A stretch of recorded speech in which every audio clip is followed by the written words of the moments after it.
मैं देख रहा था विपक्ष ने छाती पीटना शुरू कर दिया है।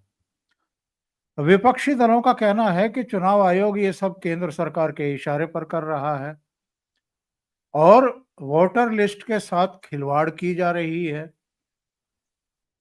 उनका कहना ये है कि जो वोटर मुख्य रूप से मुसलमान सत्ताधारी दल के लिए अनुपयोगी हो सकते हैं, उनका नाम काटा जा रहा है। और इसमें आगे इन्होंने ये भी कहा है कि ये चुनावी धोखाधड़ी है। और आगे इन्होंने क्या कहा है, एम के स्टालिन का बयान मैं आपको बताता हूं, क्योंकि तमिलनाडु में भी हो रहा है। उन्होंने एसआईआर को वोट चोरी कार्यक्रम बता दिया और इसके अलावा ये कहा है कि एआईएडीएमके को मदद पहुंचाने के लिए तमिलनाडु में एसआईआर किया जा रहा है और इसका इस्तेमाल अल्पसंख्यकों, दलितों, महिलाओं और गरीबों का नाम वोटर लिस्ट से हटाने के लिए किया जा सकता है। तृणमूल कांग्रेस का प्रवक्ता है कुणाल घोष। उन्होंने कहा कि बंगाल में ना तो बीजेपी का कोई संगठन है, ना स्वीकार्यता है, इसलिए ये चुनाव आयोग की मदद से वोटर लिस्ट में धांधली की कोशिशें कर रहे हैं। तो भारतीय जनता पार्टी का कोई संगठन भी नहीं है और कैडर भी नहीं है और मतदाता भी नहीं है, फिर भी भारतीय जनता पार्टी वहां मुख्य विपक्षी दल है। 77 एमएलए हैं। शुवेंदु अधिकारी नेता प्रतिपक्ष हैं। ममता बनर्जी को हरा करके विधानसभा पहुंचे थे नंदीग्राम से। 77 एमएलए चुने गए थे, शायद अभी 74 एमएलए बचे हैं और वहां बीजेपी का ना संगठन है और ना उनका कोई कैडर है। ये कौन से तर्क दिए जा रहे हैं साहब कि एसआईआर मत कराओ? सर मैंने कहा ना, उनके किसी तर्क को अगर जनता सुनती है तब तो भाजपा के लिए चिंता की बात है, परंतु यदि जनता ही नहीं सुन रही है, जनता रिजेक्ट कर दे रही है और जनता आपके झूठे आरोपों पर विश्वास नहीं करती है, तो ये झूठे आरोप लगाते रहेंगे, उससे कोई फर्क नहीं पड़ेगा। सर मैं बताऊं कि विपक्ष को अच्छी तरह मालूम है कि ये बिहार का चुनाव बहुत बुरी तरह हारने जा रहे हैं और ये वोट चोरी और एसआईआर को इन्होंने एडवांस में एक बहाना गढ़ लिया है कि जब हम बिहार का चुनाव हारेंगे तो आखिर फेस सेविंग के लिए ठीकरा किसके ऊपर फोड़ेंगे।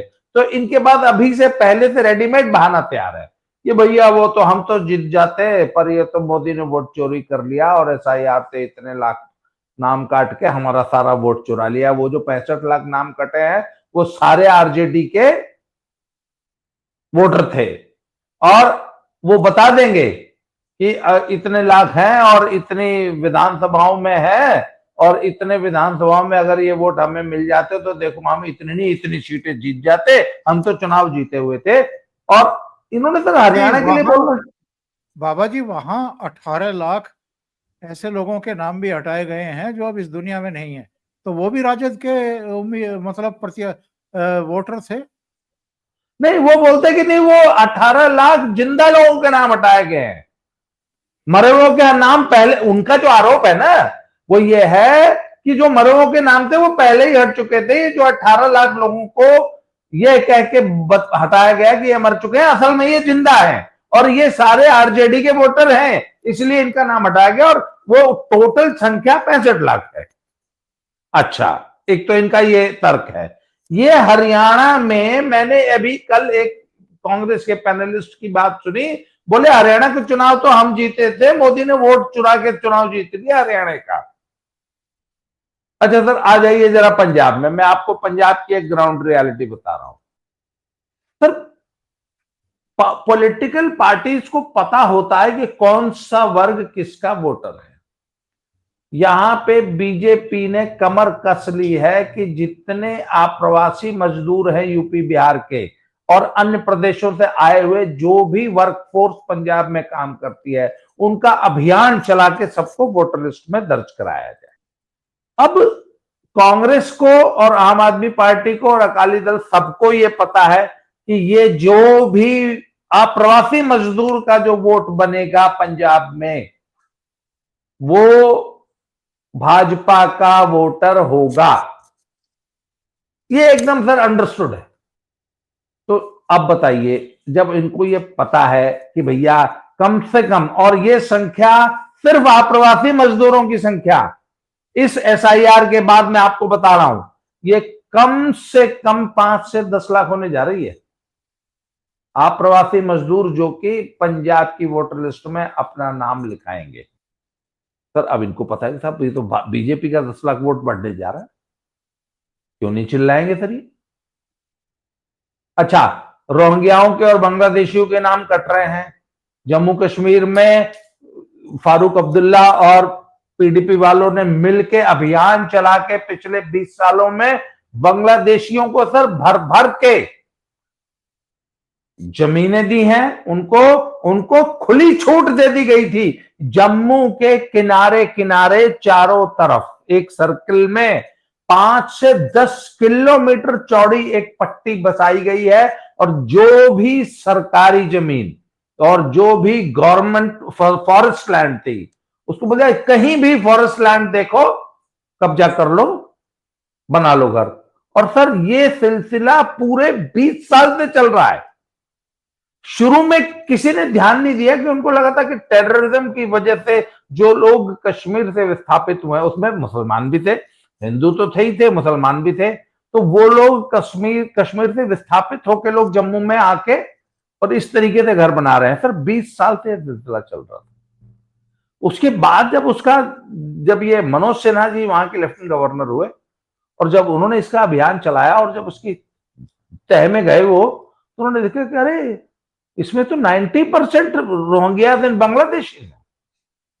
अच्छा, उनको वहां बिजली के कनेक्शन है, फिर मुफ्त की बिजली जलाते हैं, सरकारी जमीन पे कब्जा करके मस्जिदें, मदरसे, मजारें और घर बना रखे हैं लोगों ने, और वोटर लिस्ट में नाम है सबके। सर वहां से अब एसआईआर जब होगी और जब वहां लाखों लोगों के नाम कटेंगे, तो फारूक अब्दुल्ला और सईद की बेटी है, क्या नाम है उसका, महबूबा मुफ्ती, क्यों नहीं चिल्लाएगी सर? तो सर बात यह है कि अच्छा, जहां तक बात है इनके चिल्लाने की, पब्लिक तो नहीं मानती ना सर। इवन मुसलमान भी ये जानता है कि जिसका नाम कट रहा है वो सही कट रहा है। अच्छा, रोहिंग्या और बांग्लादेशी, बिहार में सबसे बड़ी क्या हुआ, कहते जब जो आपत्तियां दर्ज हुई थी, जब हमने उनका निस्तारण कर दिया, तो एक not even a single appeal was filed.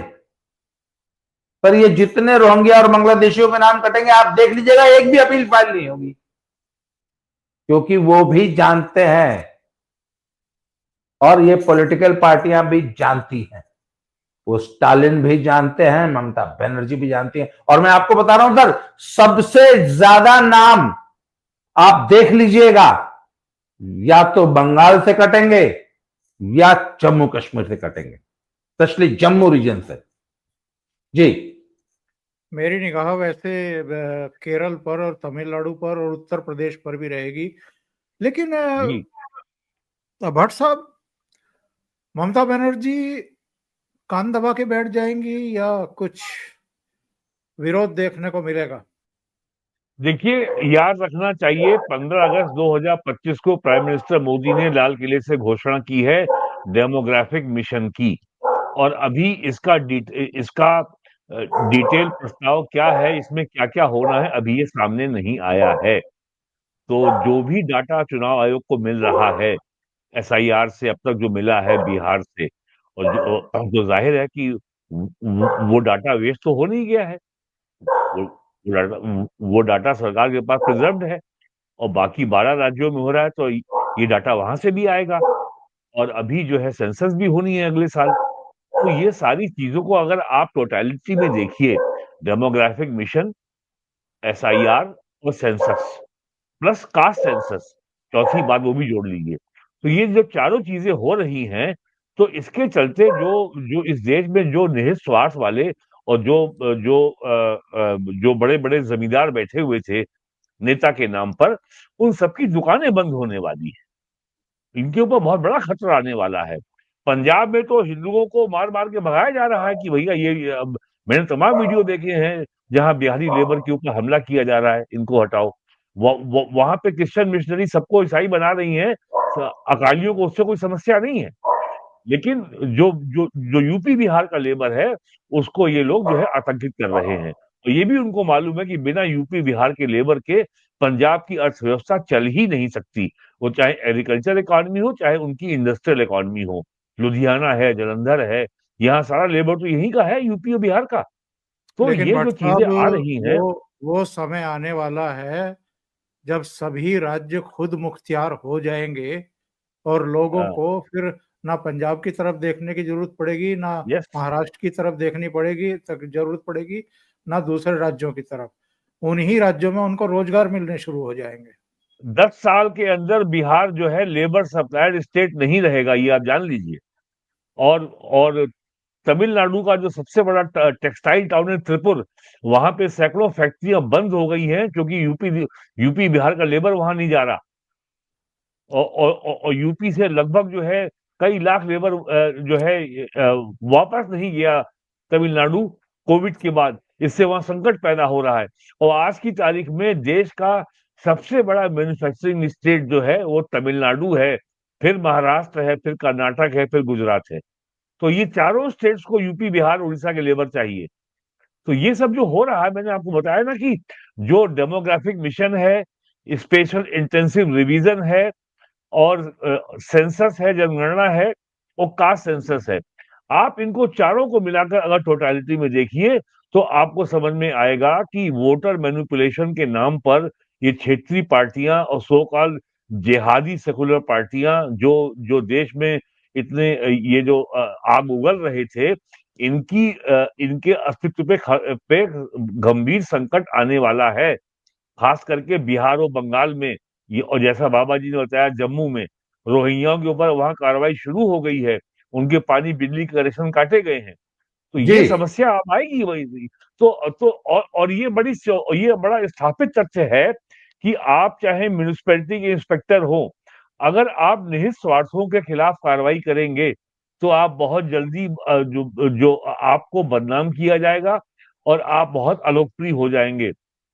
PM Modi का 11.5 साल का कार्यकाल देखिए, उन्होंने कभी इस बात की परवाह नहीं की कि मैं अलोकप्रिय होऊंगा कि नहीं। अगर वो राष्ट्र हित में है तो मोदी जी ने उसके ऊपर कार्रवाई करने में देर नहीं लगाई है। नोटबंदी जैसा फैसला केवल मोदी ही कर सकते हैं, और मैं तो नहीं समझता कि कोई ऐसा नेता और अब तक आया है देश में जो ये फैसला कर पाया हो। तो ये कुल मिलाकर के बहुत बड़ी जो है जो लोकतंत्र के नाम पर जो पॉलिटिकल माफिया परस रहा, जो देश में फल फूल रहा था, वो साफ होगा। और अब की बार आप देखिएगा बिहार में वोटिंग परसेंटेज कम होगा। हम लोग देखते आए हैं त्रिपुरा में और बंगाल में कभी पोल परसेंटेज 80% से कम नहीं, हमेशा ज्यादा होता है। अप्रैल की बात और है, अब की बार देख लीजिएगा 60% 65% पहुंचने में भी जो है ये अगर पोल हो गया बंगाल में तो उसको भी कीर्तिमान कहा जाएगा। जी बाबा जी, जब ये पूरा एसआईआर की प्रक्रिया समाप्त हो जाएगी, यानी अभी तो दूसरा चरण शुरू हो रहा है, इसके बाद हो सकता है तीसरा और चौथा भी आए 2029 से पहले। तो जब ये कंप्लीट हो जाएगा, किस तरह का वातावरण आप विजुअलाइज कर रहे हैं? सर देखिए, पब्लिक की तरफ से तो कोई रिस्पॉन्स आएगा नहीं, और ये जब चुनाव दर चुनाव हारते जाएंगे तो आप देख लीजिएगा बिहार के बाद एक बार ये वोट चोरी का ये एक राग फिर अलापना शुरू करेंगे। परंतु ये बहुत जल्दी, अच्छा इसका एक नुकसान भी होगा इनको। जब ये वोट चोरी का राग अलापेंगे तो पब्लिक में एक मैसेज जाएगा कि भैया तुम्हारे पास सब कुछ होते हुए तुम ये कहते हो कि वोट तो हमारा था, बीजेपी ने चुरा ही लिया।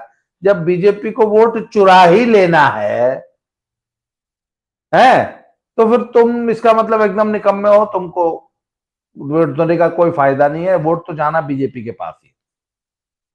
तो बात यह कि इनकी इस प्रलाप को भारत का एक भी नागरिक, नॉट इवन इनके वोटर, इनके खुद के वोटर भी विश्वास नहीं करते इनके ऊपर। वो ये जानते हैं कि ये झूठ बोल रहा है। आज आप किसी वोटर से पूछ लीजिए, इनका कार्यकर्ता तो बोलेगा इनका गलत, जो असली वोटर ईमानदारी से है वो नहीं बोलता। वो तो बल्कि उल्टे सरकार की तारीफ करेगा, इलेक्शन कमीशन की तारीफ करेगा। तो सर ये कुछ नहीं होगा, आप देख लीजिएगा, बहुत शांतिपूर्वक एसआईआर पूरे देश में संपन्न होगी, बहुत शांतिपूर्वक पूरे देश में चुनाव होंगे और ये सारे चुनाव हारेंगे। आप देख लीजिएगा, तमिलनाडु से, केरला से और बंगाल से, इन तीनों स्टेट्स से भी बड़े चमत्कारिक अप्रत्याशित रिजल्ट्स आएंगे। अब वो समय आ गया है जब ये तीनों स्टेट्स, और बीजेपी में तो अगर सरकार बन जाए तो मुझे कतई आश्चर्य नहीं होगा ममता बनर्जी को हटा के, क्योंकि अब बहुत हो गया ममता बनर्जी का, और पब्लिक भी उनसे पेट भर चुका है। और अगर ईमानदारी से चुनाव हुआ और पब्लिक को वोट डालने का अगर वाकई मौका मिला बंगाल में, तो इस बार बंगाल में भी सरकार पलटेगी।